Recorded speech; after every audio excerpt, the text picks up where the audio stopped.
light up a passage with your headlamp and you see formations or passage shapes or pools of water that you're lighting up for the first time.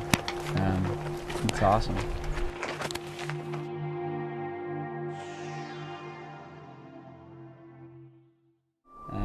I've been caving all over the western U.S. and a little bit down in Central America, and I've been in caves that no one else has ever been in before.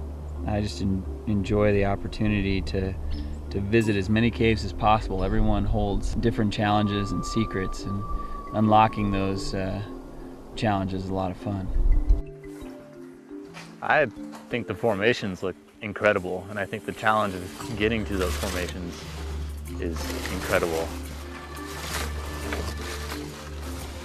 Just to see something that a lot of people haven't seen is going to be pretty epic, and I'm pretty inspired to get down there.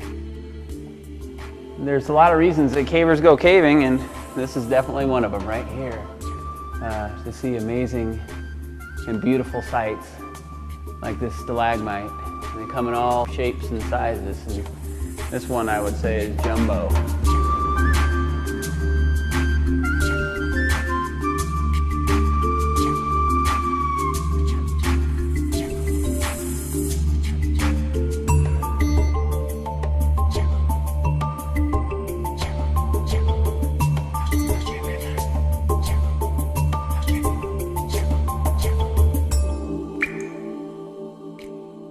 By nature, caves are very fragile places, and the more people that go into a cave, the more likely that there's going to be some sort of damage to that cave.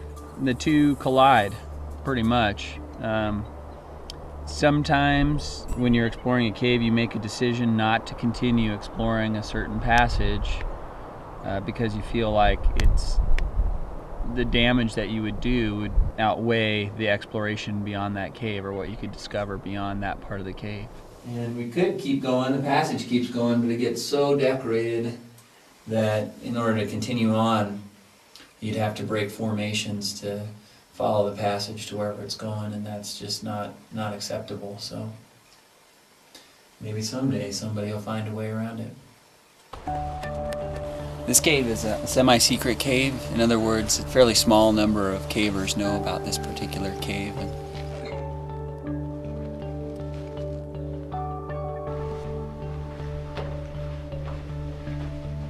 Sometimes in caves, cavers will rock up passages, and just because beyond those passages, further into the cave, are pristine areas or areas that can easily damaged if people aren't careful.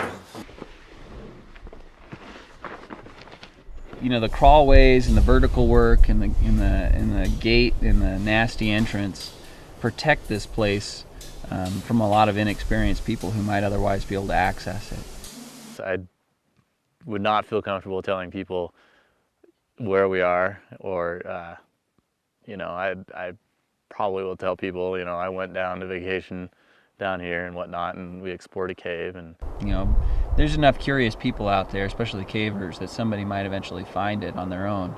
But if they get help and they get into a cave and then they let out the secret, it changes that cave forever. I've been shocked a couple of times by traveling into caves that are really well known and seeing how far back in a cave a person can take a 6-pack of beer.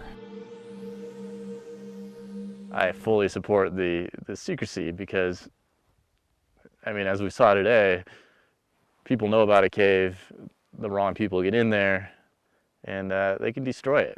So there are caves that I feel totally comfortable bringing people who've never been caving in before, because I know that those caves have seen a lot of traffic, and it's going to be hard for us to harm that cave any more than it has been harmed. And then there are some caves that are in between. They've seen some traffic but not a lot, and so we have to be very careful. And then there are caves that I've been in that I know I won't be taking anybody back to, because they're just too fragile.